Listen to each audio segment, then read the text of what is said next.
හොඳයි ශ්‍රද්ධාවන්ත පින්වත්නි අපි නිසරණේ පවත්වන එක් දින භාවනා වැඩසටහනේ ධර්ම සාකච්ඡා වාරය සඳහායි සූදානම් වෙන්නේ. ඉතින් අපිට ලිඛිත ප්‍රශ්න ලැබිලා තියෙනවා නම් අපිට ඒකෙන් පටන් ගන්න පුළුවන්. ආසලසන් ලිඛිත ප්‍රශ්න 5ක් ලැබිලා තියෙනවා. හොඳයි. ගෞරවනීය ස්වාමින් වහන්සේ පියවර ස්පර්ශය දැන දැනීම සිත පිට යන බව හෝ කයේ ඇතිවන වේදනාවන් දැනීමේදීද දැනගනිමින් සක්මන් කරමි. පර්යංකේදී කයේ වේදනා සහ අතීත අනාගත සැලසුම්ද ශබ්ද සිතුවිලි දෙස සිහියෙන් බලා සිටිමි. ඇස් නලල අවට තද වෙමින් පිපිරෙන ස්වභාවයක්ද විටෙන් විට මුහුණ පුරාම විදුලි සැරයක් වාගේ ඉරි යන බවක්ද දැනේ. සාමාන්‍ය ජීවිතයේදී Tamanට රුචි අරුචිකම් වලට මුහුණ දීමට ගැටලු සහිතය. පර්යංකේදී රුචි අරුචිකම් ඉදිරියේ බලා සිටීමට හැකිය. නමුත් සාමාන්‍ය ජීවිතයේදී රුචියට ඇදී යයි. මෙවැනි අවස්ථාවක ඉන්ද්‍රිය භාවනා කරගෙන යන්නේ කෙසේද? ඒ සඳහා විරිය වැඩි යුත්තේ කෙසේද? අපිට ඉතින් එකපාරටම ලොකු දෙයක් කරන්න අමාරුයි. පොඩ හදාගන්නයි තියෙන්නේ. ඒ කියන්නේ අපි ඉස්සෙල්ලා ඉන්න මට්ටමේ ඉඳන් ඕනේ ක්‍රියාත්මක වෙන්න. මොකද අපිට එකපාරටම ඉන්ද්‍රිය භාවනාවකට යන්න වෙනුවට ඇත්තටම අපිට මුලින්ම කරන්න තියෙන්නේ සතිය ටිකක් දියුණු කරගන්න එක. අපි ඒ කියන්නේ හුඟක් වෙලාවට වෙන්නේ අපි පොත් එහෙම බලලා අපිට එකපාරටම ලොකු දෙයක් හිතෙනවා. නමුත් ඉතින් එච්චර මට්ටමක් අපි ගාව නැත්තම් ඊට පස්සේ ඉතින් අපිට ඉන්න තැනින් පටන් ගන්න වෙනවා. උදාහරණයක් වශයෙන් අපි හිතමු අපිට හිතේ හැදිච්ච සතිමත් භාවයක් නැත්තම් හිතේ හැදුණු යම් පමණක තියුණුව බලන ගතියක්, විස්තර බලන ගතියක්, සම්පජඤ්ඤයක් තාම දිනුනලා නැත්තම් බුදුරජාණන් වහන්සේ කියනවා දැම්ම චිත්තානුපස්සනාවකට යන්න එපා කියලා. ඒ නිසා හැබැයි මේ දරලා තියෙන උත්සාහය හොඳයි. තමන්ගේ තියෙන කියන්නේ හිතේ තියෙන විවිධාකාරයේ ප්‍රවණතා හඳුනගෙන තියෙනවා ඒක හොඳයි. හැබැයි ඉතින් මේ වැඩේ ක්‍රමානුකූලව පටන් ගන්න. ඒක පටන් ගන්න තියෙන්නේ කායानुපස්සනාවෙන්. කායानुපස්සනාවෙන් පටන් ගන්නවා නම් අන්න වරදින් නැතුව අපිට යන්න පුළුවන්. කායानुපස්සනාවේදී අපිට හොඳට කය පාවිච්චි කරන්න පුළුවන් අපේ හිත හදාගන්න. එහෙම නැත්නම් හිතේ උමනා කරන ඒ ගුණධර්මයන්, ශක්තියින්, හැකියාවන් දිනු කරගන්න කය පාවිච්චි කරන්න පුළුවන්. ඒක තමයි කායानुපස්සනාවේදී සිද්ධ වෙන්නේ. ඉතින් අද උදේ අපි අර මෙහෙයීමක් සහිත පරයන්ක භාවනාවේදී කළා වගේ අපිට පුළුවන් කයට හිත දාලා පටන් ගන්න පුළුවන්. ඊළඟට කයේ දැනෙන විවිධාකාර සංවේදනාවන්ට හිත තියන්න පුළුවන්. ඊට පස්සේ මේ අතරින් අපිට දිගට යන ඒ කියන්නේ බොහොම මධ්‍යස්ත උපේක්ෂා සහගත નિરાයාසයෙන් සිද්ධ වෙන අරමුණක් පාවිච්චි කරන්න පුළුවන්. ඒක තමයි අපි මූල කර්මස්ථානයක් වශයෙන් තෝරගන්නේ. උදාහරණයක් වශයෙන් අපිට පිම්බීම හැකිලිම මූල කර්මස්ථානයක් වශයෙන් තෝරගන්න පුළුවන්. එහෙම නැත්නම් ආනාපාන සතිය මූල කර්මස්ථානයක් වශයෙන් තෝරගන්න පුළුවන්.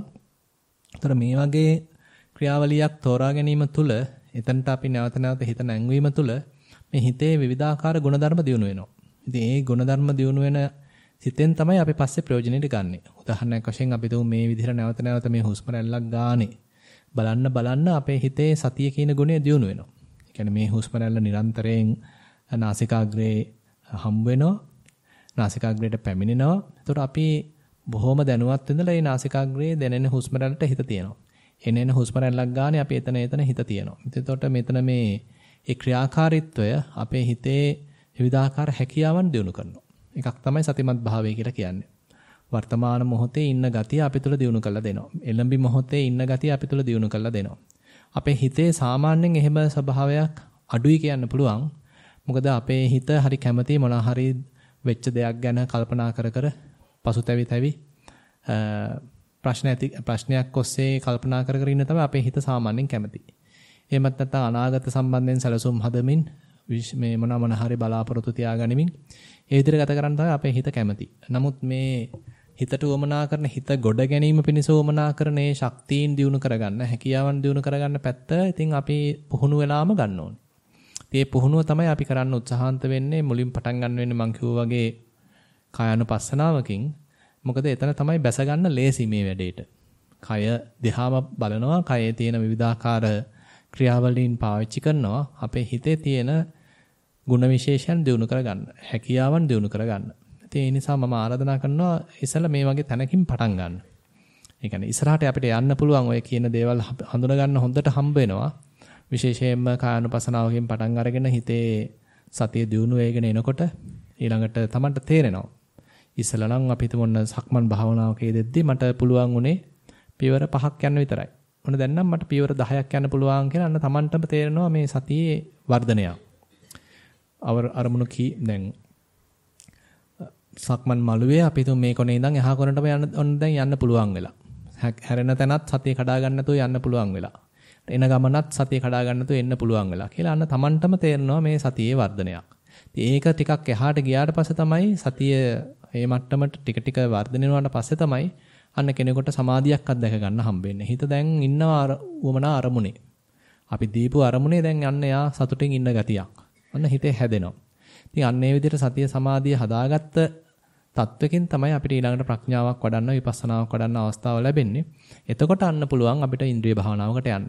ඇත්තටම ඉන්ද්‍රිය භාවනාවක නැත්නම් අපි මේ ඉන්ද්‍රියන් වල සිද්ධ වෙන ක්‍රියාකාරීත්වය දකින්න අන්න ඒ වගේ යම් සූක්ෂම මට්ටමක සතියක් සමාධියක් අවශ්‍ය වෙනවා. එතකොට තමයි අන්න මේ ඇහැට අරමුණු වෙන අරමුණු නැත්නම් ඇහැට දකින්න ඇහැට පේන රූපවලදී අපි කොහොමද හැසිරෙන්නේ? කනට ඇහෙන ශබ්දවලදී අපි කොහොමද ක්‍රියාත්මක වෙන්නේ? දිවට දැනෙන රසයන් වලදී අපි කොහොමද ක්‍රියාත්මක වෙන්නේ? ඒවැදී අපි අන්තවලට යන්නේ නැතුව සතුටින් ඉපිලෙන්න යන්නෙත් නැතුව දුකින් දුකටපත් වෙන්න යන්නෙත් නැතුව කොහොමද මදහත්ව ජීවත් වෙන්නේ කියන එක අන්න ඉන්ද්‍රිය භාවනාවකදී බුදුරජාණන් වහන්සේ පෙන්ලා දෙනවා. ඉතින් ඒක ටිකක් එක පාඩම කරන්න අමාරුයි. ටික ටික යන ගමනකදී අනිවාර්යෙන් හැබැයි කරන්නත් පුළුවන්. හොඳයි. පින්වත් ස්වාමින් වහන්සේ පර්යංක භාවනාවේදී අතීත අනාගත වර්තමාන අරමුණු වලට සිත ඇදී ගියත් ආපසු අපේ අරමුණ කරා පැමිණෙයි. එසේ කරන විට පපුවේ පිටේ දැඩි වේදනාවක්ද දැනේ. එවිට ඉරියව් මාරු කළාට ප්‍රශ්නයක් නැද්ද? එසේම වීරයෙන් වේදනාවෙන්ම සිටීමද කමක් නැද්ද? එසේ අරමුණු වලින් සිටියේදී අරමුණ නැති වේලාවක සිතට පෙනෙන දේ මොනවාද? ඒ වගේම හිස ඉහළට ඇදී යාම වැනි බවක්ද දැනේ. මේ පහදා දෙන්න. ප්‍රශ්න කීපයක් පොඩ්ඩක් ඉන්නවා. ප්‍රශ්න කීපයක් තියෙනවා. ඒ කියන්නේ කොහොමත් අපි ඕනම කමටහනක් වඩා ධානාපාන සතිය විශේෂයෙන්ම වඩනකොට නිකන් අපිට දැනෙන්න පුළුවන් යම් යම් මට්ටම් වලදී නිකන් අපි ඈත ඉන්නවා. හිත නිකන් උඩට ගිහිල්ලා ඉන්නේ. අපි උඩ ඉඳන් මේ පොඩි සිරුරක් දිහා බලන් ඉන්නවා වගේ දෙයක් දැනෙන්න පුළුවන්. නැත්නම් අපි නිකන් පැත්තකින් ඉන්නවා. පැත්තකින් ඉඳගෙන මේ සිරුර දිහා නිකන් තුන්වැන්නෙක් බලනවා වගේ දෙවැන්නෙක් බලනවා වගේ බලන්න. ඒ බඳු ආකල්පයක් හිතේ සංඥාවක් ඇති වෙන්න පුළුවන්. ඒවා සාමාන්‍ය දේවල්. ඒව ගැන එච්චරම ප්‍රශ්නයක් ඇති කරගන්න එපා. ඇයි මෙහෙම වෙන්නේ කියලා හිතන්න යන්න එපා. දිගට වැඩේ කරගෙන යන්න. පස්සේ ඕවා සමනලයටපත් වෙනවා. මුලදී නිකන් අපි ඔය කරගෙන යනකොටත් නිකන් ඔන්න ඇඟේ කූපි දෝනවා කියනවා, නලියනවා කියන වගේ දේවල් පහළ වෙනවා. නැත්නම් පොඩ්ඩක් අත විසි වෙන්න ගන්නවා වගේ දේවල් නිකන් ඉඳලා හිටලා මම කියන්නේ නිතර විසි වෙනව නෙමෙයි. ඉඳලා හිටලා ඒ වගේ දේවල් වෙන්න පුළුවන්. ඉතින් ඒවා සාමාන්‍ය දේවල්. ඒවා එච්චර ගණන් ගන්න එපා. දිගට කරගෙන යන්න. පස්සේ හිත නැත්නම් අපේ මොලේ හොඳට භාවනාව හරහා උත්තේජන වෙලා එනකොට මේ ටික හොඳට සමහන් වෙලා හොඳට තැම්පත් වෙලා සාමාන්‍ය විදිහටම මේ දේ සිද්ධ වෙන්න පටන් ගන්නවා. ඒ නිසා ඒවා එච්චරම ප්‍රශ්නයක් කරගන්න එපා. තව මොකක්ද අහන්නේ? අරමුණු නැති වේලාවක සිතට පෙනෙන දේ මොනවාද? ඒ වගේම හිස ඉහළට ඇදී යන බවක් දැනේ. හිස කියන්නේ ඒක තමයි. අපි දැන් සාමාන්‍යයෙන් අපිට ඔය දකින්න දැකීමක් නැත්නම් අපි S2 පියාගෙන ඉන්නකොට අපි තුම ආස්වාස ප්‍රසආස දිහා බලනවා. ඉතින් අපිට තේරෙන්නේ නිකන් අපි හිසේ ඉඳගෙන බලනවා වගේ. නමුත් ඒක එහෙම කියන්න බෑ. කෙසේ නමුත් ඉතින් මේ හිස ඉහළට යනවා වගේ තමයි දැනෙන්නේ. නමුත් අපි එතන තේරුම් ගන්න තියෙන්නේ අපි බලන ගතියක් නිකන් උඩට ගියා වගේ දෙයක්. ඉතින් ඒක එච්චරම ප්‍රශ්නයක් කරගන්න එපා. ඒ කියන්නේ එක එක විදිහට වෙන්න පුළුවන්. ඉතින් తాවකාලිකව එක එක වගේ දේවල් තියෙනවා.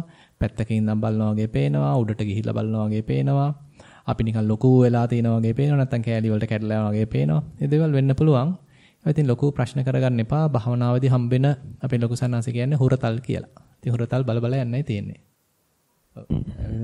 වේදනාවේදී ඉරියව් මාරු කළාට කමක් නැද්ද කියලා තහනවා. ඔව්. දැන් එතන මේ එක එක මට්ටම් වලදී වෙනස් වෙනවා. උදාහරණයක් වශයෙන් අපි හිතමු ආරම්භක මට්ටමේදී අපේ ශරීරයෙන් එච්චරම මේ වැඩේට සහයෝගයක් ලැබෙන්නේ නැහැ.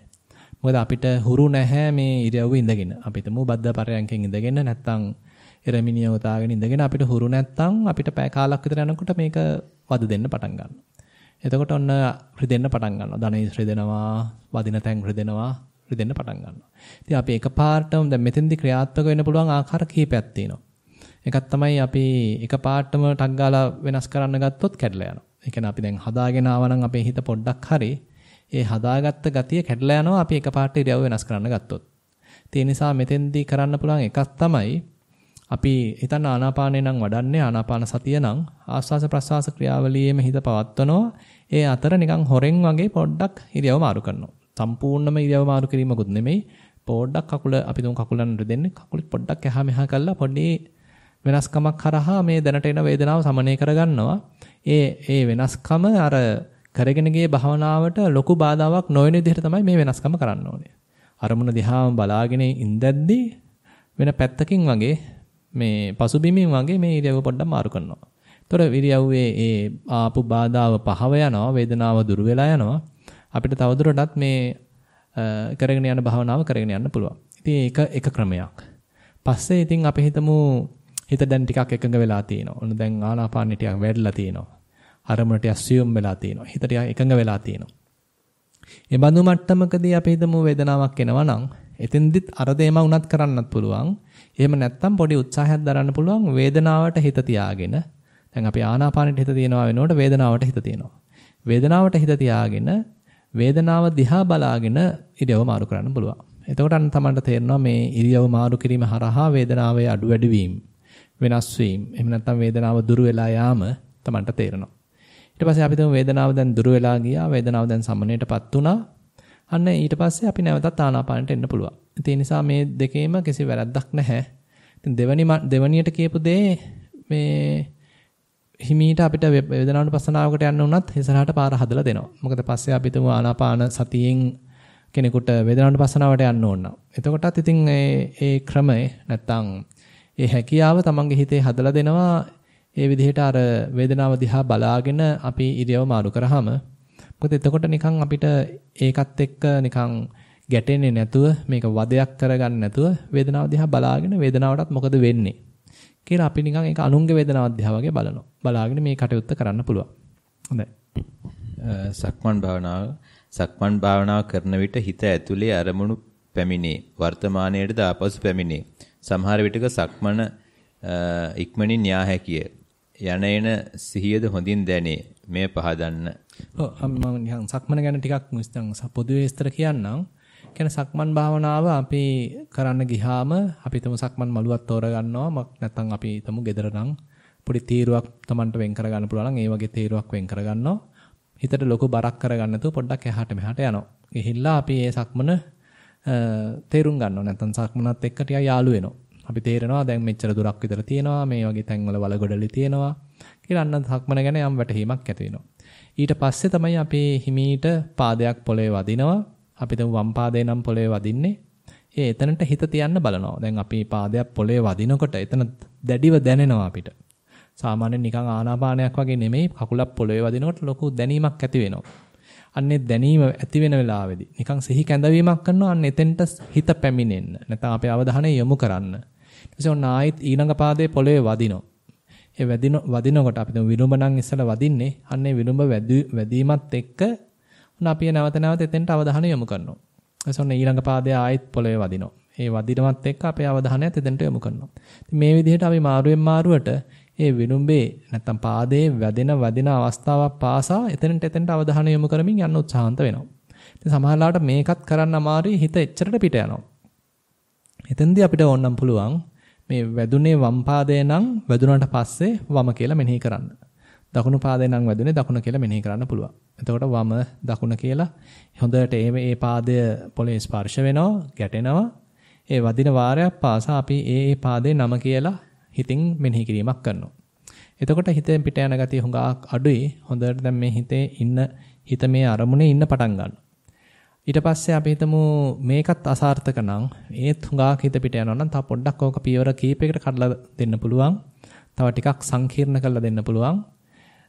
අපිට පුළුවන් මේ පාදයේ එසවෙනකොට එසවීමේ මුළු ක්‍රියාවලියටම අපේ අවධානය යොමු කරන්න. පාදයේ පොළවෙන් ගිලිහෙනවා, ගිලිහිලා ඔන්න දැන් පොළවෙන් එසවෙනවා. මේ එසවීම ගැන හොඳ අවධානයෙන් ඉන්නවා. Tamanට තේරෙනවා දැන්. පාදයක් ඔන්න පොළවෙන් ගිලිහුණා. ඒක දැන් ඔන්න එසවෙනවා කියලා Tamanට තේරෙනවා. ඒ මුළු ක්‍රියාවලිය ගැනම දැනුවත් වෙනවා. ඒක යම් හොඳට දැනෙන අවස්ථාවකදී මේක ඔසවනවා කියලා මෙනෙහි කරනවා. ඊළඟට ඔන්න තබන්න පටන් ගන්නවා. තබනවා කියලා මෙනෙහි කරනවා. ඊළඟ පාදයක් එසවෙනවා කියලා මෙනෙහි කරනවා. තබනවා කියලා මෙනෙහි කරනවා. ඉතින් පියවර දෙකකට කඩලා යන්නත් පුළුවන්. ඕනම් පියවර තුනකට යන්නත් පුළුවන්. ඔසවනවා, ගෙනියනවා, තබනවා කියලා. ඔන්න 4කට යන්නත් පුළුවන්. ඔසවනවා, ගෙනියනවා, තබනවා, තද කරනවා කියලා ඔන්න 4කටත් යන්න පුළුවන්. ඉතින් මේ වගේ ක්‍රම පාවිච්චි කරාට වැරද්දක් නැහැ. තමන් තේරුම් ගන්න තියෙන්නේ ඒ කායික ක්‍රියාවලියේම අපේ අවධානය තියෙන්න ඕනේ. පාදයේ ඔසවද්දී අපි වෙන වෙන දේවල් බලා හිටියොත්, වෙන වෙන දේවල් කල්පනා කර හිටියොත් හිත වෙන අරමුණු වල නම් පිහින්ලා තියෙන්නේ. ඒ කියන්නේ හිත මේ කායික අරමුණේ නෙමෙයි තියෙන්නේ. අපි උත්සාහන්ත වෙන්නේ කය මොකද්ද කරන්නේ? පාදය මේ වෙලාවේදී මොකද්ද කරන්නේ? අන්න එතනම අපේ අවධානය පවත්වන්න. එතකොට අපි හිතමු පාදය දැන් පොළවේ වැදිලා තියෙන්නේ. එතකොට පොළවේ වැදිච්ච අවස්ථාවේදී පුළුවන් තරම් මේ යටිපතුල මූලික කරගෙන තමන්ගේ අවධානය පවත්වන්න. ඉතින් එතකොට යටිපතුල මූලික කරගෙන අවධානය පවත්වනකොට අන්න තමන්ට විවිධාකාර දේවල් දැනෙන්න පුළුවන්. ඉතින් ටික ටික අපි සතිය දියුණු කරගත්තට පස්සේ ඒ අවධානය ඒ සියුම් දේවල් වලට පවා යොදන්න පුළුවන්. මුලදී ඉතින් එච්චර හැකියාවක් නැහැ. මුලදී අපි සිහිය මෙතෙන්ට ගන්නයි හදන්නේ, සතිය පිහිටවන්නයි හදන්නේ. ඉතින් ඒ වෙලාවේදී සතිය ගැන තමයි අවධානය යොමු කරන්න වෙන්නේ. මේකේ තොරතුරු බලන්න තරම් තාම හැකියාවක් නැහැ. ඒනොට නැවත මේ කොහොමද ඒ තැනට හිත ගන්නෙ, වර්තමානට හිත ගන්නෙ. ඒ අරමුණට හිත ගන්නෙ කොහොමද කියන එක තමයි අපේ අභ්‍යාසය වෙන්නේ. ඉතින් ඒ බඳු ගමනකින් තමයි හිත පිට යන එක අඩු කරගන්න පුළුවන්. නැත්නම් අපි දැම්මම හිත පිට යනවනේ මේකේ ඉන්නේ නැහනේ කියලා අපි මේ අඬා වැළපුණා කියලා ඉතින් මේක නවතින්නේ නැහැ. මේක නවතින්න නම් අපි අර වගේ පුහුණු කරන්න ඕනේ. නැවත මේ පොළවේ පාදයේ වදින වාරයක් පාසා අපි අපේ අවධානය ගෙනවිත් එතෙන්ට තියන්න ඕනේ. හිත ආයෙත් පිට යනවා, ආයෙත් ගෙනල්ලා තියෙනවා. ආයෙත් හිත පිට යනවා, ආයෙත් ගෙනල්ලා තියෙනවා. මොකද අපි මේක නතර කරලා නැහැ. ඒ කියන්නේ සක්මන නතර කරන්නේ නැහැ හිත පිට ගියා කියලා. සක්මන දිගට සිද්ධ වෙනවා. කය දිගට ඇවිදිනවා. අවධානයෙන් මේ ගමන යනවා. ඒ අතරෙදි තමයි හිත ඔන්න පිට ගිහිල්ලා තියෙන්නේ. ඊට පස්සේ දැනගන්න ඕනේ හිත පිට ගියා කියලා. දැනගත්තට පස්සේ ආයෙ ගෙනල්ලා මේ අරමුණේ තියෙනවා. ඉතින් මෙහෙම දරන ප්‍රයත්නයක ප්‍රතිඵලයක් වශයෙන් තමයි ටික ටික හිත මේ අරමුණේම ඉන්න පටන් ගන්න. හොඳයි.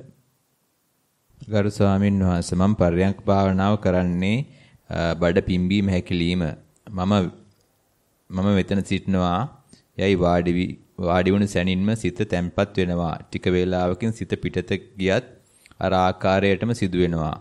එයට කමක් නැද්ද?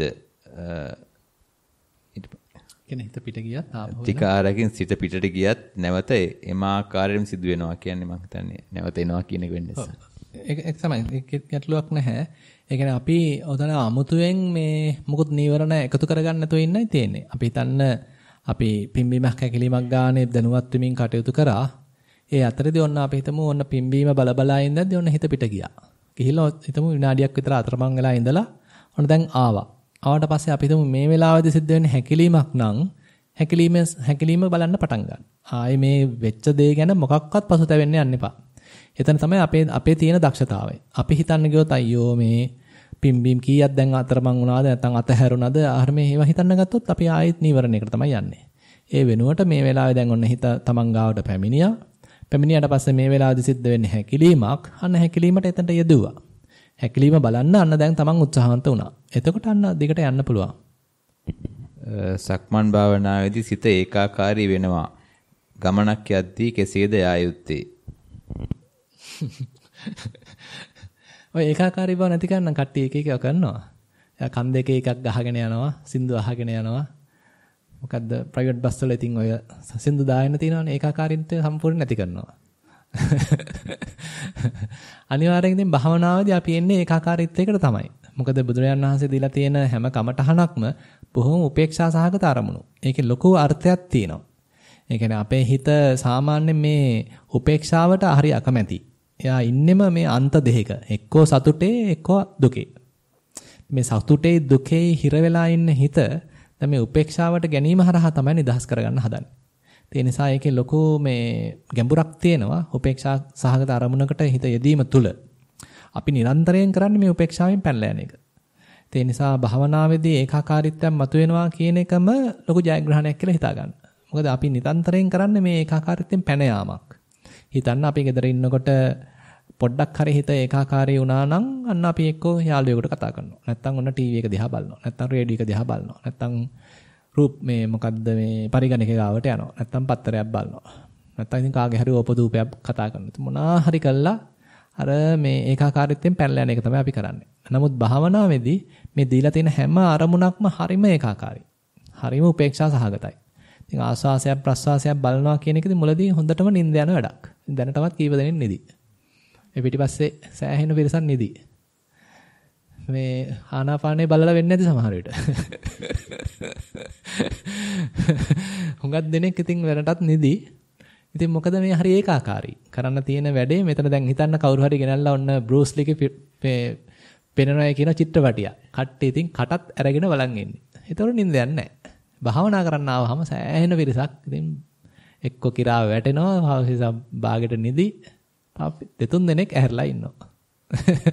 ඒක හරි ස්වාභාවිකයි. අපිට ඉතින් ඔක ටික පුරුදුයි. භාවනා වැඩසටහනක අපි තුන් දවස් 10ක වැඩසටහනක නම් මුල් දවස් 2 3 ඉතින් කට්ටිය නිදි. ඊට පස්සේ තමයි ඉතින් පොඩ්ඩක් ඇහැරලා එන්නේ. ඒක තමයි ස්වභාවය.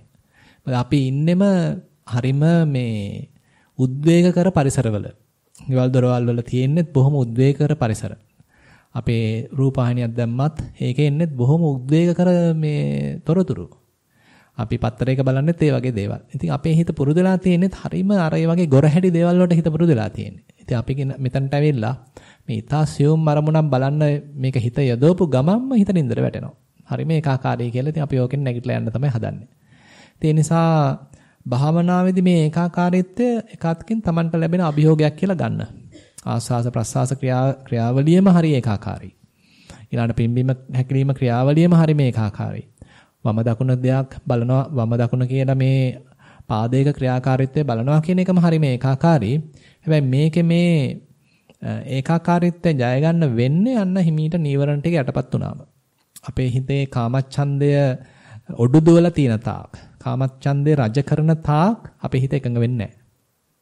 ඒක තමයි හැම තිස්සෙම අරමුණෙන් අරමුණට පැන පැන යන්නේ. පොඩි එක අරමුණක් හරි නීරස වෙනකොට තවත් අරමුණට යනවා. ඒ අරමුණ නීරස වෙනකොට ආයෙත් තවත් අරමුණට යනවා. ඒක තමයි කාමච්ඡන්දයෙන් අපිට කරන්නේ. යම් වෙලාවක කාමච්ඡන්දේ පහව ගියා නම්, යම් වෙලාවක කාමච්ඡන්දේ යටපත් වුණා නම්, අන්නේ වෙලාවේදී මේ උපේක්ෂා සහගත අරමුණෙත් හිත සතුටින් ඉන්නවා.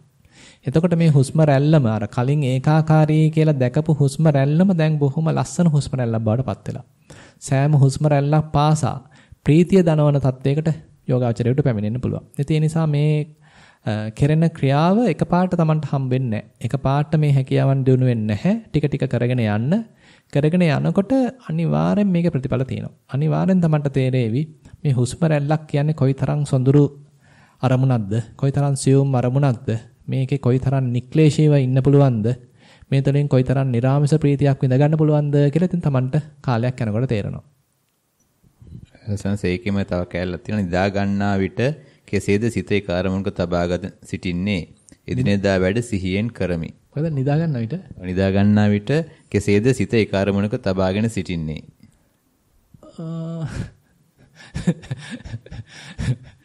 නිදාගත්තාම ඉතින් කවුද නිදාගෙන ඉන්නේ? ඒතර කවුද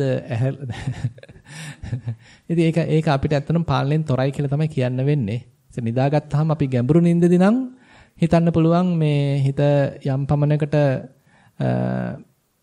උපේක්ෂා සහගතව නැත්තම් ඒ හොඳට නිින්දේ තියෙනවා කියලා. නැත්තම් ඉතින් අපි ඉන්නේ නිකන් අඩ නිින්දේ යම් හෝ සංඥා ගොඩක පැටලිලා. ඒකම තමයි අපිට සිහින වශයෙන් තව වර්ධනය වෙලා පේන්නේ. ඒ නිසා මුළු නිින්දම අපි තනි අරමුණක ඉන්නවා කියලා කියන්න අමාරුයි. ඉතින් මුළු නිින්ද යන කන් ඉතින් අපේ හිතට විවිධාකාර අරමුණු එන්න පුළුවන්. ඊට පස්සේ අපි ඔන්න නිින්දට ගියා කියලා ඉතින් කිව්වොත් ඒ නිින්දෙත් යම් යම් මට්ටම් තියෙනවා. ගැඹුරු නිින්දකදී නම් ඔන්න හිත නිශ්චලයි කියලා කියන්න පුළුවන්. හිතට විවේකයක් ලැබිලා කියන්න පුළුවන්. ඊට මෙහාදී ඒත් ඉතින් හිතේ යම් යම් චලනයන් සිද්ධ වෙනවා. ඉතින් ඔතෙන්දී භාවනා කරන යෝගාවචරයෙක් ඇත්තටම උත්සාහන්ත වෙන්න තියෙන නිින්දට යන්න කලින් තමන්ගේ හිත නින්දර වැටෙන්න කලින් තමන්ගේ හිත අරමුණක තියාගන්න එක. අපිට නින්දට ගියාට පස්සේ කරන්න අපිට පාලනයක් නැහැ. අපිට පුළුවන් ද නින්ද යනකම් මගේ හිත කර්මස්ථානයක පිහිටවන්න. උදාහරණයක් වශයෙන් අපි හිතමු පිම්බීම හැකිලිම මේ කමඨහනක් වඩන යෝගාවචරයේ එයා ඇඳේ මේ දිගා වුණාට පස්සේ නිදාගත්තට පස්සේ එයාට මේ උදරයේ චලනයක් ගානේ දැනුවත් වෙලා ඉන්න පුළුවන්. හොඳට මේ පිම්බීමක් ගානේ දැනුවත් වෙනවා, හැකිලීමක් ගානේ දැනුවත් වෙනවා. ඒතකොට නිින්ද යනකම්ම තමන් කමඨහන වඩලා ලොකු ප්‍රයෝජනයක් ගන්න පුළුවන්. මොකද මේ නිදා ගන්නා ඉරියව්ව අපිට ගන්න පුළුවන් හොඳම මේ ආතතියකින් තොර ඉරියව්වක්. දැන් අපි හිතන් ඉන්නවා මෙහෙම ඉඳගත්තාම තමයි ඒ තරම් ආතතියක් නැත්තේ කියලා. නමුත් අපි නිදා ගන්න ඉරියව්ව ඊටාම හොඳ ආතතියෙන් තොර ඉරියව්වක්. නමුත් අර ඒකේ තියෙන සුවය නිසාම නින්දට වැටෙනවා. ඉතින් කෙනෙකුට ඒ නින්ද යනකම් ඒ ඉරියව්වේ තියෙන සුවයත් ඊළඟට මේ අරමුණක් පාවිච්චි කරලා එතනින් දිනු කරගන්න පුළුවන් සතියත් එකතු කරගන්නවා නම් ලොකු ප්‍රයෝජනයක් ගත හැකියි. ඒ නිසා අපි තුන් පිම්බීම හැකිරීමක් කමටහනක් වඩන යෝගාවචරයේකට ඒ නිසා නිදාගෙන නිින්ද යනකම් මේ පිම්බීමක් හැකිරීමක් ගානේ දැනුවත් වෙවි ඉන්න පුළුවන්. එතකොට හොඳ සුව නිින්දකුත් යාවි. ඊට පස්සේ ආනාපාන සතිය වඩන කෙනෙකුත් අපි හිතමු එයාට දැන් පුරුදුලා තියෙනවා නම් ආස්වාද ප්‍රස්වාස ක්‍රියාවලිය දකින්න නිදාගෙන ඉන්නකොටත් එයාට ආස්වාද ප්‍රස්වාස ක්‍රියාවලිය දකින්න පුළුවන්. ඒක බල ඉඳද්දී අන්න Tamanට නිින්ද යාවි. ඒකත් හොඳ සුව නිින්දකට මඟ පාදනවා. අපිටම ඊට එහා ධාතු මනසිකාරයක් වඩන යෝගාවචරේ. එයාටත් හොඳට මේ කයේ විවිධාකාර දැනීම් දෙයා හිත යොදමින් ඒවා ගැන අවධානයෙන් ඉන්න ගමන් නිින්දට වැටෙන්න ඉඩ තියෙනවා. කිසි ප්‍රශ්නයක් නැහැ. තවත් එහාට ගිහිල්ලා අපිටම චිත්තානුපසනාවක් වඩන කෙනෙක්. එයා හිත දිහා බලාගෙන ඉන්න නිින්ද යනකොනුත්. දන්නේම නැහැ නිින්දත් යනවා. ඉතින් ඒ වගේ ඉතින් එක එක මට්ටම් තියෙනවා. ඒ නිසා නිින්ද යනකම් ප්‍රයෝජනෙ ගන්න පුළුවන්. ඒ නිසා විවිධාකාර භාවනා ක්‍රම උදාහරණයක් වශයෙන් ධාතු මනසිකාරය වගේ භාවනා ක්‍රමවලදී විශේෂ ඉරියව්වක් කියන්නේ නැහැ. බුදුරජාණන් වහන්සේ කියන්නේ ඕනම ඉරියව්වක ඒ භාවනාව වඩන්න පුළුවන්. ඒ වගේමයි සතර ඉරියව්වේ එක ඉරියව්වක් තමයි නිදාගන්න ඉරියව්ව. ඒකෙදිත් සතියෙන් ඉන්න කියන එක බුදුරජාණන් වහන්සේ මතක් කරලා තියෙනවා. හොඳයි. ගෞරවනීය ස්වාමින් වහන්සේ පර්යංක භාවනාව. ආනාපාන සතිය මම දැන් මෙතනයි සිතූ පමණින්ම කලින් ඊටාම ගොරෝසුවට තිබූ කම්පන චංචල වලට දැන් ඊටාමත්ම සියුම් තත්වයට පැමිණේ. එම කම්පන දෙකක් අතර පරතරයක්ද ඇත. ඒ බව දකිමින් සිටන විට එක්වරම එම කම්පන නැති වී හිස් අවකාශයකට පැමිණේ. එහිදී පැමිණෙන සිතුවිලි පැමිණේ විගසම රාග, දෝෂ, මෝහ වශයෙන් වෙන්කර හඳුනාගෙන යන්නට හැරියෙමි. විනාඩි 20ක් පමණ මෙසේ විවිධ සිතුවිලි පැමිණ යයි. ඉන්පසු විනාඩි 30ක් පමණ අරමුණු සිතුවිලි නැමැතිව සිටිය හැකිය. ඉන්පසු සිත කැරකී ගැස්සී නිදා ගැනීමට සූදානම් වේ. මෙසේ කිහිපවරක් සිදුවන කැරකෙන කොටම නිදා ගැනීමට බව දැන ගතිමි. මා කෙරෙහි අනුකම්පා කර මෙයට ගත යුතු උපදේශයක් දෙන මෙන් ඉල්ලා සිටිමි. දැනගන්න පුළුවන්ද කාගේද කියලා? ටිකක් කල්ද දැන් භාවනා කරන්න පටන් ගන්න? එහෙමයි සමනස. එතකොට අවුරුදු 3ක් විතර. එතකොට ඒ කියන්නේ දැන් මේ පිම්බීම හැකිලිම බල ඉඳද්ද ඔහොම වෙන්නේ නැත්නම් වෙන ඕනම අරමුණක් බලද්දි වෙනවද? නෑ දැන් අර මේ කම්පන චංචල දිහා බලාගෙන හරි ඉන්නකොට දැන් ඒවා සියුම් වෙලානේ තියෙන්නේ. සියුම් වෙලා නිසා මේ කම්පන අතර මෙහෙම පොඩි හිදසක් තියෙනවා. හරි. ඉතින් බලන් ඉන්නකොට පාටම වගේ නිකන් වැටෙන්න යනවද? නෑ වැටෙන්න යන්නේ. අර මුකුත් කම්පන නැති වෙලා යනවා. හරි. නැති වෙලා යන මේ දැනීමක් නැතුව ඉන්නවා. හරි. ඉන්නකොට ඉතින් සිතුවිලි එනවා.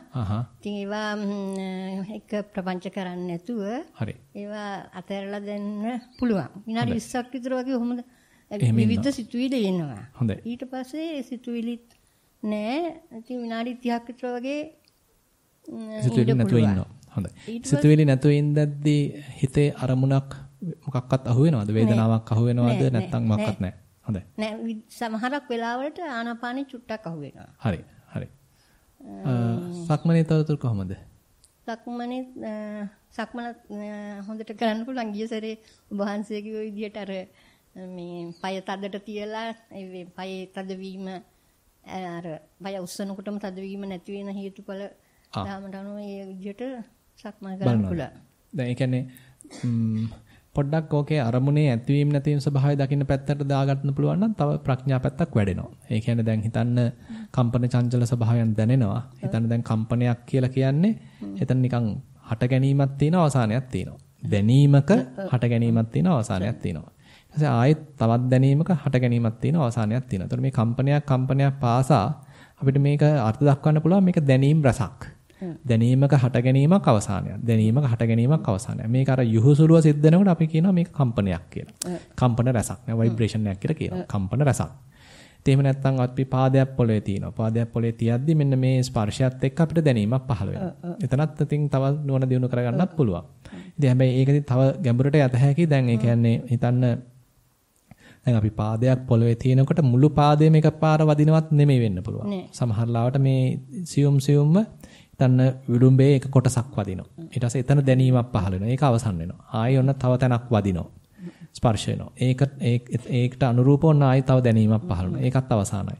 ආයෙ තව තැනක් වදිනවා. ඒකත් ඊට පස්සේ ඒ වැදුනට පස්සේ ඒකේ දැනීමක් පහළ වෙනවා. ඒකත් අවසానයි. එතකොට සම්මානස හිමින් ගමන් කළ යුතුයි. පොඩ්ඩක් ඔක කරන්න ගියාම චුට්ටක් හිමින් යන්න ඉඩ තියෙනවා. ඒක මෑනියෝ හිතලා හිමින් යන්න එපා. හිතලා හිමින් යනව නෙමෙයි. මේක බලන්න උත්සාහන්ත වෙන්න. එතකොට නිකන් කයම නැත්නම් මේක ස්වාභාවිකවම පොඩ්ඩක් වේගය අඩාල වුණාට ප්‍රශ්නයක් නැහැ. ටිකක් හිමින් යනවා මේ හැම එකකම මේ පටන් ගැනීමයි අවසානය දකිමින්. දැක ගැනීම සඳහා උත්සාහන්ත වෙමින්. ඊළඟට කම්පන චංචල දිහා බලනකොටත් අර වගේ හැම කම්පනයක් ගානෙම සෙලවෙන ස්වභාවයක් දිහාම අර මුහුණුවරෙන් බලනවා. කොහොමද මෙයාගේ පටන් ගැනීම කොහොමද අවසානය කොහොමද? පටන් ගැනීම කොහොමද අවසානය කොහොමද? එතකොට හිතන්න ඔහොම බලබලා ඉඳද්දි මේ එකක්වත් නැති වෙලා ගියා. සමනයටපත් වුණා. දැන් එහෙම වෙලා තියෙනවද නේද? ඒ සමනයටපත් වුණොත් ඊට පස්සේ ඔන්න හිමීට හිත දිහා බලනවා. හිත දිහා බලනවා. හිතෙන් දැන් නිකන් හිතත් බොහොම සමනය වෙලා නම් එහෙම ඉන්න දෙන්න. එහෙම නැත්නම් සිතුවිලි එනවා නම් සිතුවිලි වල තියෙන්නේ හට ගැනීමක් නැත්නම් පටන් ගැනීමක් අවසානයක්. දැන් අපි තමයි යෝකට තව කෑලි හේතු කරන්නේ. මුට්ටු කළා අපි තව සිතුවිලි වර්ධනය කරනවා. ඒක අපි කරන්නේ නැත්නම් සිතුවිල්ලක් එනවා. එයා පොඩ්ඩක් අපිව පොළඹවන්න හදනවා. අපි අහුුනේ නැත්තම් එයා යනවා. ඔච්චරයි දෙන්නේ. ඉතින් බලන්න එහෙම තමන්ට තේරෙනවද කියලා. සිතුවිලි එනවා නිකන් පොඩ්ඩක් මූණ පෙන්නනවා. අපි ගණන් ගත්තේ නැත්තම් එයා යනවා. ඔය අර මුල් විනාඩි 20 වගේ කාලේ තමයි එහෙම සිතුවිලි එන්නේ. හරි. ඒවා බලාගෙන හිටියම එහෙම යනවා. හරි. ඊට පස්සේ හිතන්න දැන් ඔන්න ඒ ටිකත් ගියා. දැන් ඔන්න හිතත් නිශ්චලයි. එහෙමනම් පොඩ්ඩක් ඒ විදිහට ඉන්න බලන්න. පුළුවන් ද එහෙම ඉන්න කියලා. එතකොට වේදනාවකට දාන්නත් එපා. ආයි කයට ආස්වාස ප්‍රසආසයට ඒකට දාන්නත් එපා. මේ හිතේ ඒ තියෙන නිශ්චලත්වය හඳුනා ගන්න පුළුවන්ද කියලා බලන්න දැන්. ඔව්. සක්මනත් යන විදිහ අර විදිහටම හොඳයි. අරමුණක් දැනෙන හැම දෙයක්ම ඒ පටන් ගැනීම අවසානය. ඒකට ඒ දැනීමට මුල් වෙන ඒ ස්පර්ශය. ඒවත් දැනගනිමින් යන්න. එතකොට අපි තව ටිකක් නුවණ පැත්තෙන් යන්නේ. සමහරවිට ඒ විනාඩි 30ක් විතර ගියානින් පස්සේ හිත නිකන් කැරකිලා එකපාරටම ගැස්සිලා වගේ නිදා ගන්නවා. එතනට එනවද? හරියයි. ඒක එච්චර ගණන් ගන්න එපා. ඒ කියන්නේ කැරකිලා නිදා ගන්න යනවා කියන්නේ ඒ එතෙක් කොහෙද හිටියේ හිත? ඒත් නිශ්චලව හිටියා. එච්චරයි. කමන්නේ. ඒක දිනු කරලා ගන්නකෝ. ඒ නිශ්චලත්වය නිකන් හුදේකලාවේ ඉන්න ගතිය, අරමුණක් ඇසුරු නොකර ඉන්න ගතිය හදාගන්නයි තියෙන්නේ. ඒක ටික ටික හැදෙනකොට එයාට පුළුවන් වෙනවා නිකන් නිශ්චලත්වය ඉන්න පුළුවන් තැනක් වගේ. දැන් අපිට සාමාන්‍යයෙන් අපි හිතාගෙන ඉන්නේ එක්ක රූපයක් අවශ්‍යයි හිත ඉන්න. නැත්නම් සද්දයක් අවශ්‍යයි හිත ඉන්න. ගඳක් සුවඳක් රසක් ස්පර්ශයක් එහෙම නැත්නම් හිතේ මෙන අරමුණක් අවශ්‍යයි හිත ඉන්න කියලා තමයි අපි ඉගෙනගෙන තියෙන්නේ. නමුත් භාවනාව හරහා විපස්සනාව හරහා අපි හඳුනා ගන්නවා මේ එකක්වත් ඇසුරු නොකර ඉන්න පුළුවන් ගතියක්. එතෙන් තමයි පොඩ ඔය හැදෙන්නේ. ඔව්. යන විදිහ හොඳයි. තව ප්‍රශ්නයක් තියෙනවා සවිනාස්. දැන් මම නිදාගන්න ගියාම කයට සිත දාලා තමයි නිදාගන්නේ. හරි. එතකොට මේ දැන් මේ කයේ වේදනාව දැකලා අර එකපාරටම මට හුස්ම ගැනීමේ අපහසුතාවයක් ඇති වෙනවා. හා. කියන්නේ හයියෙන් හුස්මක් ගන්නවද? නැත්නම් පපුව හිර වෙන්න ගන්නවද? ඔව්. හුස්ම ගන්න දැන් ගන්නත් බෑ පිට කරන්නත් බෑ වගේ වෙනවා. මොකුත් වෙන්නේ නැහැ.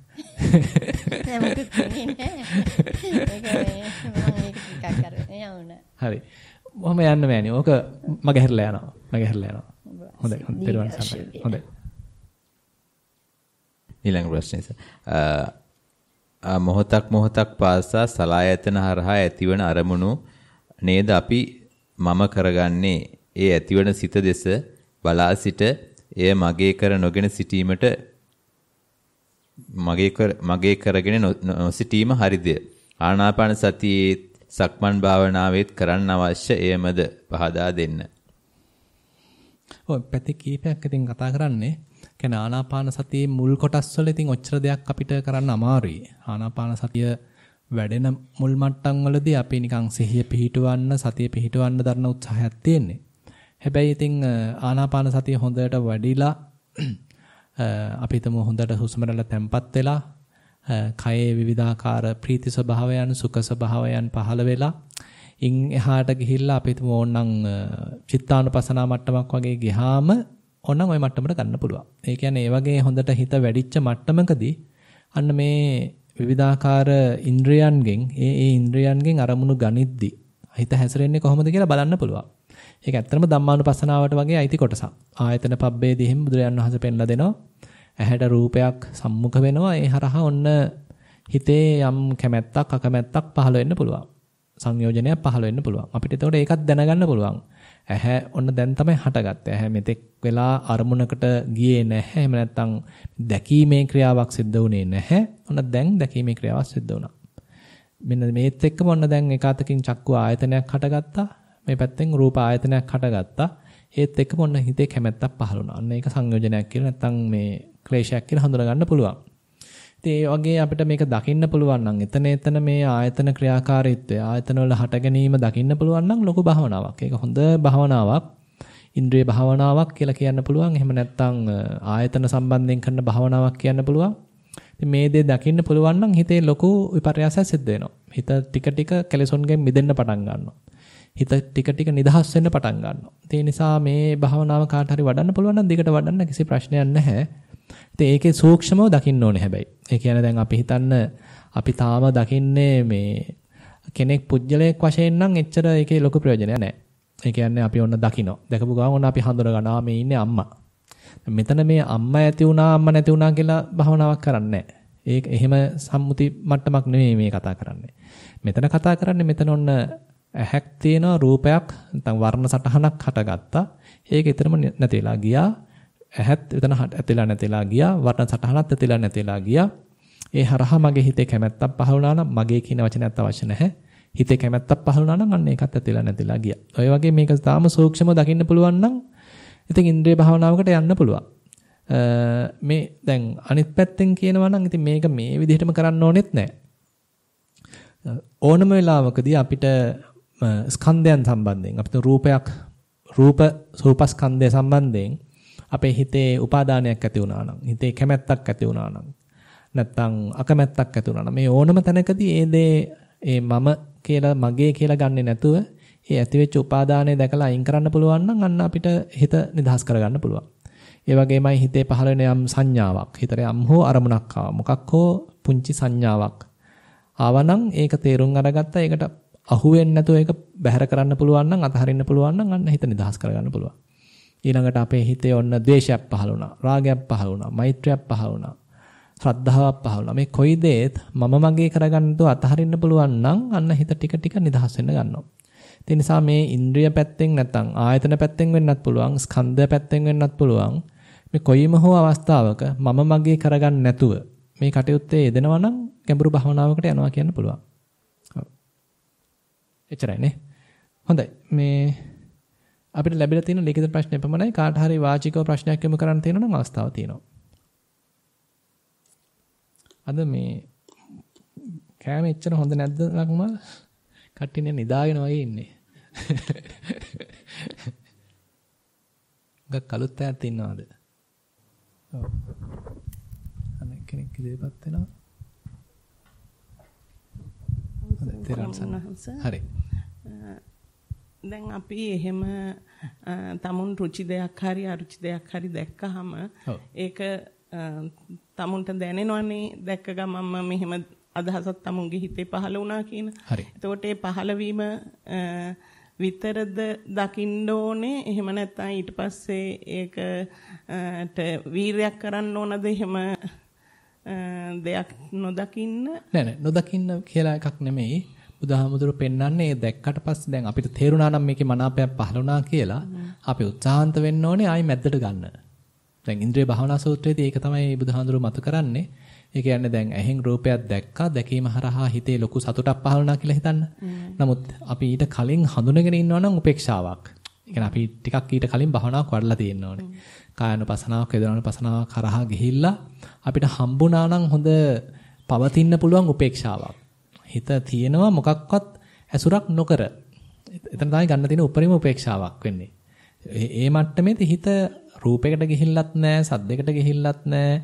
ඊළඟට රසයකට නැත්තම් සුවඳකට, ස්පර්ශයකට, හිතේ මෙන අරමුණකට මොකකටවත් ගිහිල්ලා නැහැ. එයා ඉන්නවා යාගේ පාඩුවේ. ඔන්න ඔතන තියෙන හොඳ ගැඹුරු උපේක්ෂාවක් තියෙනවා. හැබැයි මේ ගැඹුරු උපේක්ෂාව ඔන්න දැන් අපිට අහිමි වුණා මේ ආයත රූපයක් දැකලා. හිතන්න එහෙම. එයා තිබුණේ බොහොම නිදහස්ව. තිබුණේ කොහෙවත් බැඳින් නොබැඳී තිබුණේ. හැබැයි දැන් ඔන්න රූපයක් දැක්කා. දැකපු ගමන් එයාගේ හිතේ ආයි සතුටක් පහළ වුණා. ඒ කියන්නේ දැන් ආයි අරකට ඇලුනා කියන එකනේ. ඒකට බුදුහාඳුර කියනවා මේක දකින්න මේ වෙලාවේදී අර තිබුණ උපේක්ෂාව හරිම ප්‍රණීතයි. ඒක හරි ශාන්තයි. ඒක හරි සරලයි. ඒකේ තියෙන්නේ සංස්කරණයක් නැති ගතියක්. නිකන් ඔහේ තියෙන ගතියක් නෙතන තියෙන්නේ. අන්න ඒකට සාපේක්ෂව දැන් මේ ඇතිවෙච්ච සතුට කියන එක බුදුහාඳුර කියනවා රළුයි.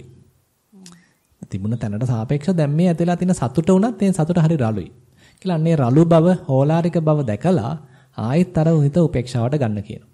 එහෙම නැත්තම් බලන්න කියනවා මේ ඇතිවෙච්ච සතුට සංකතයි. සංකතයි කියලා කියන්නේ මේ සකස් කරලා හදාගත්ත දෙයක් මෙතන තියෙන්නේ. සකස් කරනවා කියන්නේ දැන් හිතන්න අර හිත තිබුණ අර වගේ නොබැඳුණු තත්වයක උපේක්ෂා තත්වයක තිබුණා. ඒකට දැන් ඔන්න ඇහි මේ රූපයක් ආපాతගත වුණා. ඒකට අපි වටිනාකමක් දුන්නා. වටිනාකමක් දීපු නිසා අන්න ඒක ටිකක් අපි තව වර්ණ ගන්නපු නිසා තව ඒකට කෑලි එකතු කරපු නිසා ඔන්න හිත ගිහිල්ලා ඒකේ බැඳුණා. දැන් අපි මේ කරපු සකස් කිරීම දකිනවා. ඒ සකස් කිරීම දැක්කනම් ආන්න බුදුහාමුදුරගෙන මේක සංකතයි. මේ දැන් ඉන්න තත්ත්වය හරි සංකතයි. මේ කඩන් වැටෙන්න පුළුවන්. මොකද මේ ගොඩාක් මේ හේතුන් හරහා තමයි මේක මේ ඔසවගෙන ඉන්නේ. මේ தත්ත්වය ඇතිලා තියෙන්නේ. දැන් මෙන්න මේ සංකත ස්වභාවය දකින්න කියනවා. දැකලා ආයෙ එන්න කියනවා මේ උපේක්ෂාවට. එහෙමත් නැත්නම් ඕක පරිසම්පන්න වශයෙන් දකින්න කියනවා. ඉතින් ඒක තවත් සූක්ෂමයි. ඉතින් මේ පරිසම්පන්න වශයෙන් දැකලා මේ උපේක්ෂාවට ගන්න කියනවා. ඉතින් අන්න ඒ වගේ අපිට මේ ඉන්ද්‍රියයන් සම්බන්ධයෙන් හිත නැවත නැවත උපේක්ෂාවට ගන්නවා කියන එක ටිකක් ගැඹුරු මට්ටමක් ඉතින් කතා කරන්නේ. එහෙම අපි සකස් කරන බව දකිනවා කියන්නේ එතන සංස්කාරයක් ගොඩනගෙනව නේද? සකස් කරන බව දැක්කනම් මේ සකස් කිරීම අඩු වෙනවා කියලා කියන්න පුළුවන්. ඒ කියන්නේ අපි සාමාන්‍යයෙන් සකස් කරමින් තමයි සකස් කිරීමේ පුරුද්දක් අපි ගාව තියෙනවා. අපි දැන් රූපයක් දැකපු ගමන් ඒක ටක් ගාලා අපි සකස් කිරීමක් සිද්ධ වෙනවා. ඒ කියන්නේ ලැබුණේ නිකන් වර්ණ සටහනක්. අපි වර්ණ සටහන මේට සංඥාවක් මේ නමක් එහෙම ආරෝපණය කරනවා. මෙන්න මෙයා තමයි අපි දැක්කේ. මේක හොඳයි.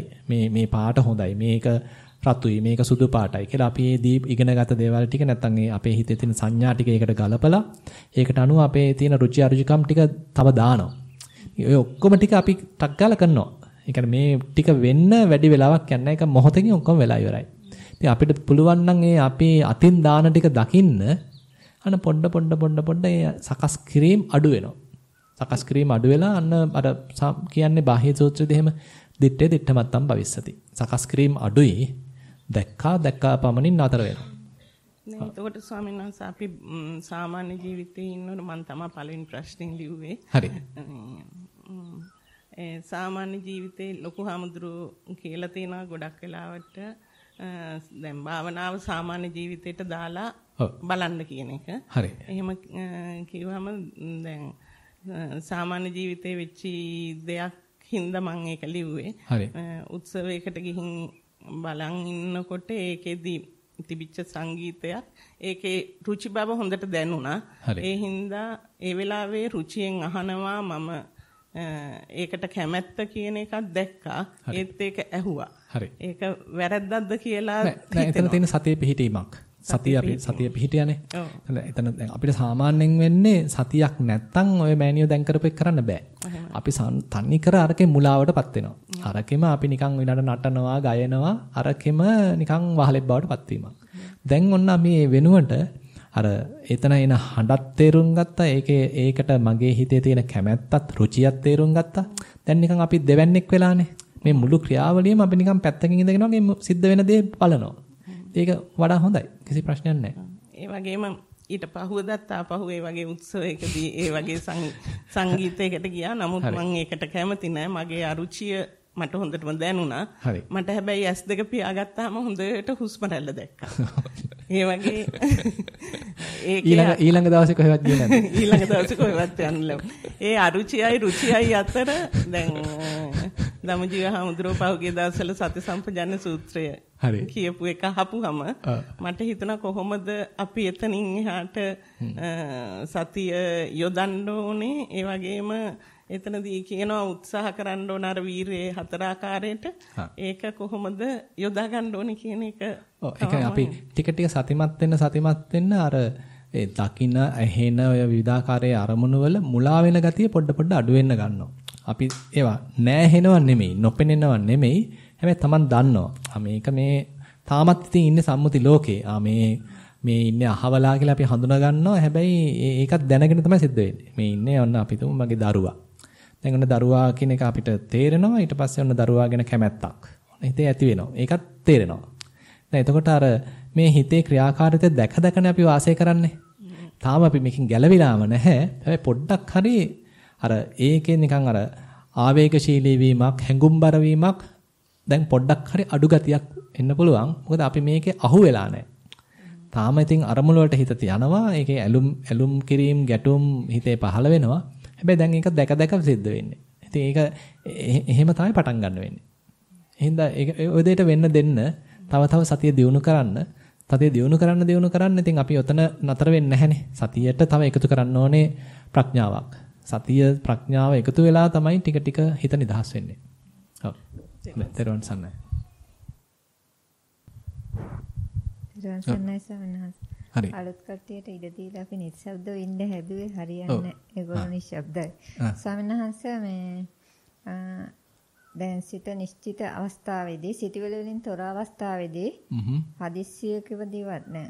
ටික වෙලාවක සිතුවිලි වලින් තොර වෙනකොට අපිට රාග සිතුවිල්ලක් ආවා කියලා කියනකොට එහෙම එනකොට ඒක ඇවිල්ලා ඒක යන හැටි දැකලා ආපහු අර නිශ්චිත තත්වයට එන එකද නැත්නම් මූල කර්මස්ථානයටද ගන්න ඕනේ? අනිශ්චිතය. අනිශ්චිත තත්වයට. එතකොට එතන ගැටලුවක් නැහැනේ. නෑ. මොකද ලොකු ස්වාමීන් වහන්සේගේ මූලපරයය සූත්‍රයේ අහනකොට තියෙනවා ආපහු මූල කර්මස්ථානයට එතෙන්දි ගන්න කියලා. එහෙම මූල කර්මස්ථානට එන්න ඕනේ. ඒ කියන්නේ මූලක යෝගාවචරේ. ඒ කියන්නේ අපි හිතමු තාමයාගේ විපස්සනාවක් වැඩිලා නැත්නම් අනිවාර්යෙන් මූල කර්මස්ථානේ තමයි පිහිට.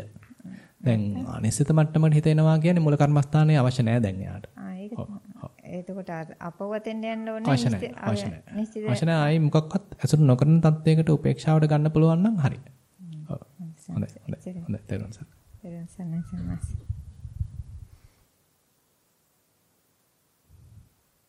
මෑණිය කොහොමද තොරතුරු? චිත්තාලවසන වැඩුවද? දෙන්න බලන්න මෑණියන්ට. හරි. ඔහොම ඉඳන් කියන්නේ. පටිච්ච සමුප්පාදයේ මෙනෙහි කරගෙන යනවා. ඔව්. නාම ධර්ම ළඟට මෙනෙහි කරනකොට මට හිතෙනවා නාම ධර්ම මේ ෂේ කරන්න ඕන නේද ස්වාමීන් වහන්සේ. කියන්නේ පංචස්කන්ධය රූප වේදනා සංඥා ඊට මෙහාට එමු පොඩ්ඩක්. ඒ කියන්නේ දැන් හිත දිහා දැන් මෑණියෝ බලනවා.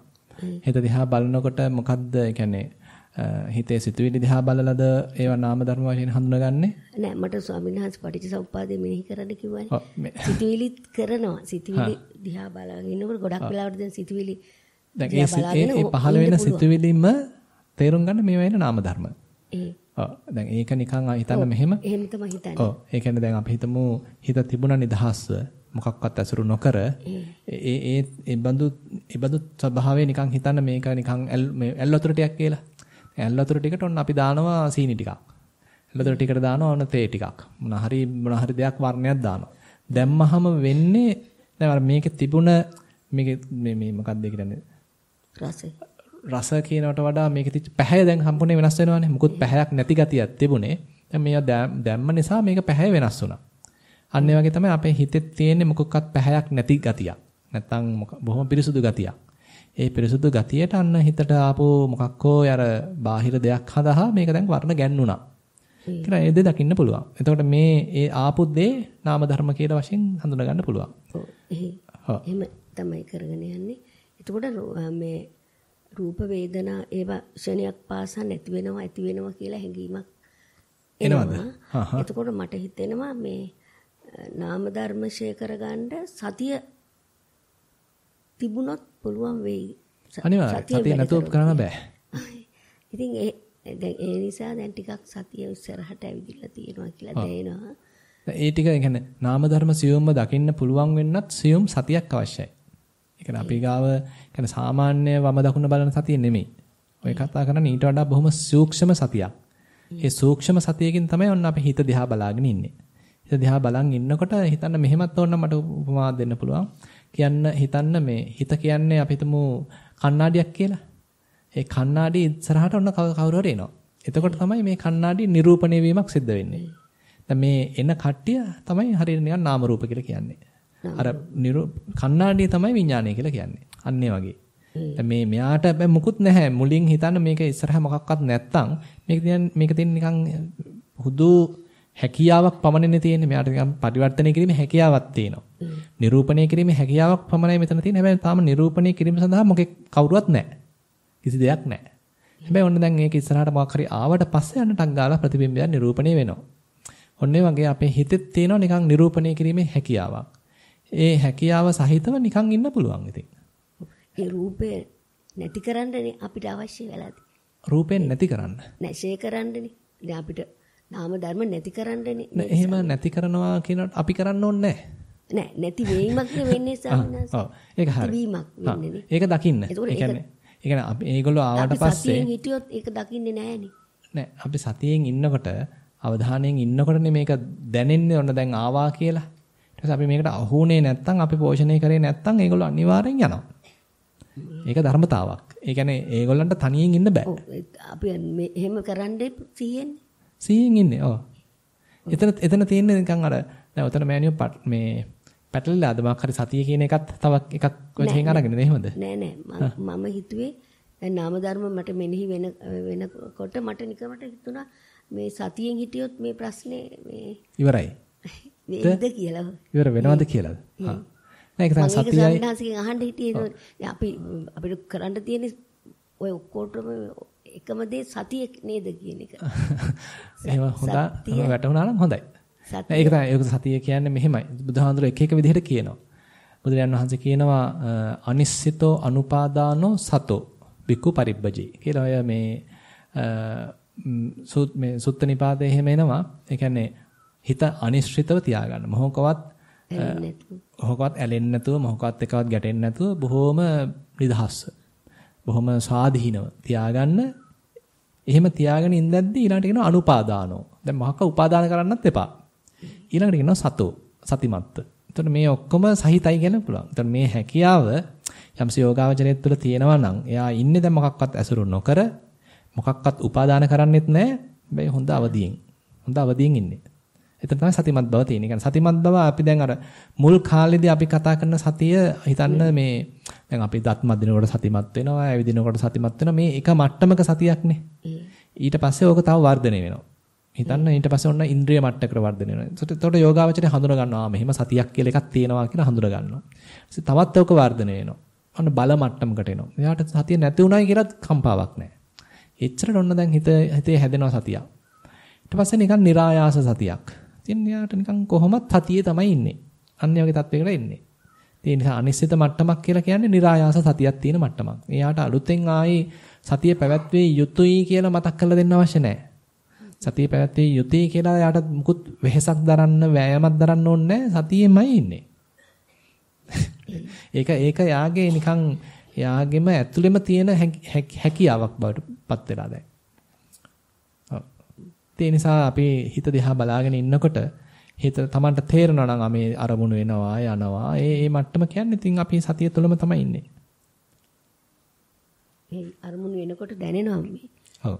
ඒ එන යන දිහා බලන්න. එන යන දිහා බලන්න. එන යන දිහා බලන්න අර දැන් අපි කලින් කිව්වා වගේ අපි හිතමු මේකට මනාපයක් පහළ වුණොත්. එතන මේ මනාප ස්වභාවය කියන එක පැත්තකින් රළුයි. අර තිබිච්ච උපේක්ෂාව ඊට වඩා ප්‍රණීතයි. ඊට වඩා සියුම්. හරි සරලයි. අන්න ඒ සරල භාවය, ඒ ප්‍රණීත භාවය, ශාන්ත භාවය බුදුහාඳුර කියන අගය කරන්න කියලා. මේ ඇතිවෙච්ච රළු ගතියට වඩා. කළ බලමු නේද? හොඳයි, දරුවන් සන්නයි. හොඳයි, වෙන විශේෂ ප්‍රශ්නයක් නැත්නම් එහෙනම් අපි පැයක් විතර වගේ සාකච්ඡාවක් කරලා තිනවා. ඉතින් හුඟක් ආගුණික යෝගාවචරයෙන් ඉන්න බව තේරෙනවා. ඉතින් පුළුවන් තරම් තමන්ගේ සතිය දියුණු කර ගැනීම සඳහා උත්සාහවන්ත වෙන්න. ඒ කියන්නේ අපිට මේ තමන් තුල එළඹ සිට සිහියක් දියුණු කරන්නේ නැතුව ඉස්සරහට යන්න බෑ. ඉතින් ඒක ප්‍රමුඛත්වය දෙන්න. ඒ නිසා මොකද මුලදී අපිට මේ දේවල් අමතක වෙනවා. සිහිය පවත්වන්න අපිට අමතක වෙනවා. අපි නිකන් ඔහේ යනවා. අපි ඔහේ ගමනක් යනවා සිහියෙන් නෙමෙයි. කොහේ හරි වටපිට බල බල යනවා. නැත්තම් මොනවා හරි කල්පනා කර කර යනවා. නැත්තම් දත් ටික මදිනවා සිහියෙන් නෙමෙයි. ඔහේ බුරුසෝ ඇතිල්ලෙනවා අපි මොනවා හරි කල්පනා කරනවා. ඉතින් එතන සතියක් නැහැ. නමුත් අපි සතිමත් වෙනවා කියන්නේ මේ එදිනදා කරන හැම කටයුත්තක්ම හොඳ එළඹ සිට සිහියෙන් කරන්න අපි උත්සාහන්ත විය යුතුයි. ඉතින් මේ දේ කරන්නේ නැතුව අපි වෙන කොයි දේ කරත් ගැඹුරකට යන්න අමාරුයි. විපස්සනාවක් වඩා ගන්න අමාරුයි. සතිය දියුණු කිරීම කියන එක අත්‍යවශ්‍ය කාරණයක් වෙනවා.